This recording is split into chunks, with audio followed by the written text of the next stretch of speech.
Hi, I'm Jason. Welcome to Technique of the Week.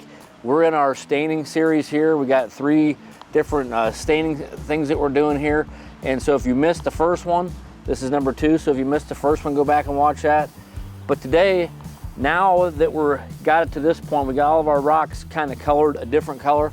Well, to make it look more natural, what we're going to do is antique it, because not all rocks are all the same color. So what this technique's going to do is show you how to put more stain on, but just get it in the spots where the joints are and the lower spots to kind of give it a highlight, kind of make it look more realistic.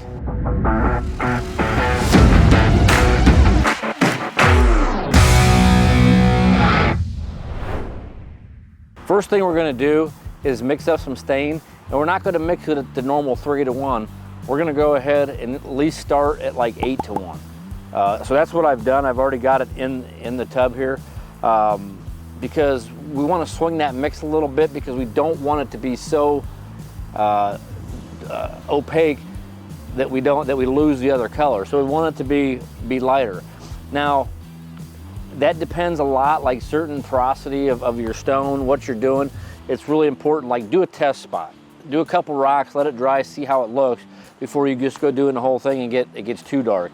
Because if you see on your test spot that it's too dark, then you can go ahead and add some more water to it, and that will really lighten it up and make it look a lot better.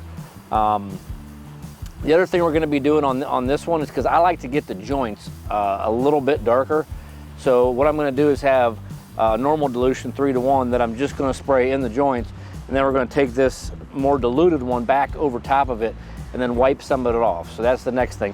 And the way, a good way to tell when you're mixing this, if you want to see the transparency of the stain, is I like to splash it on the bucket so I can see, and then I can see through the stain to the clear plastic on the back. This works better with a white bucket. You can kind of see it a little bit better. But that kind of tells you how translucent or opaque it's going to be, and that kind of is a good starting point for me. So it's an extra tip for you this week. So to antique, I like to use our Allegheny flint. What's kind of cool about that color, it's like a brownish black color. It's pretty darker color. That looks pretty good in the joints.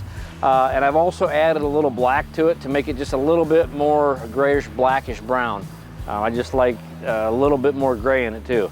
So that's the thing that's good about these stains, is you can add, you know, if you want it darker, you can put black in. If you want it lighter, you can put white in. You know, we have all those colors. So anyhow, so I got my 3-to-1 dilution in this can, and I got my one that's diluted 8 or 9-to-1 in this can. And here I got water in this spray can. So this stone is very porous, okay, that we're doing here. So when I did my test spot, it absorbed into it really fast. So another way to kind of help with that is to go ahead and mist the rocks that you're going to be doing. Mist them down with water first.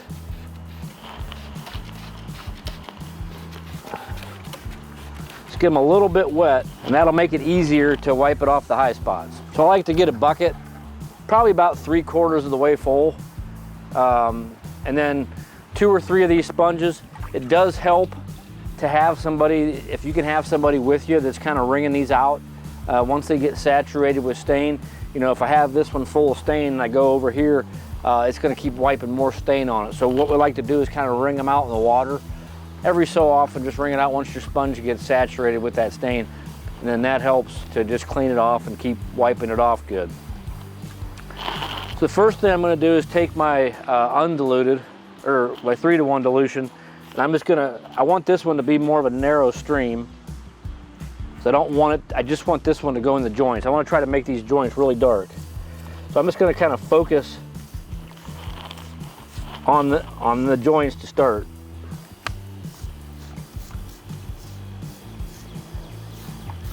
This is okay if a little bit gets on the rest of it. So I got that, and now I'm going to take my other one that's diluted, and just, this time I'm not putting it on more of a trigger, I'm spraying it more of a mist on it. Just kind of coat the whole thing. Then I'm going to take one of these wet sponges, and I'm just going to wipe it wipe it off the high spots.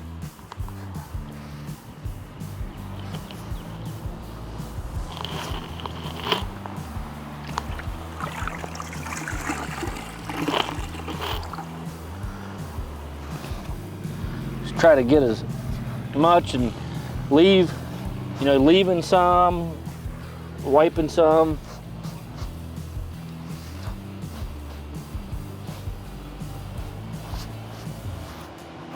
Now that these have had a second to dry, you can tell, you know, it's not as dark as when you sprayed it on there. So that's another thing to keep in mind. Like when you're spraying that on there, the water and just the moisture is definitely going to weten the stones up. So you can tell now it's lightened up a lot. You can see our joints have got darker. It looks a lot different than when we first started. It just gives it that, kind of gives all the rocks a similar color.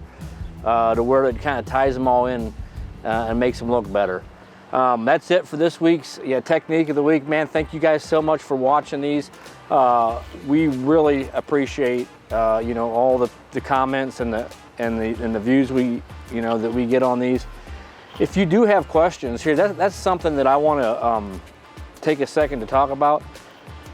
That's something that we're passionate about, this industry, and when you guys have questions, we know how it feels, because a lot of the people that work at Deco-Crete have a lot of field experience. So we know how it feels when you're stuck out on a job or something like that. We want to help. So just, if you have questions, please post them on here. We will answer those questions, I promise you.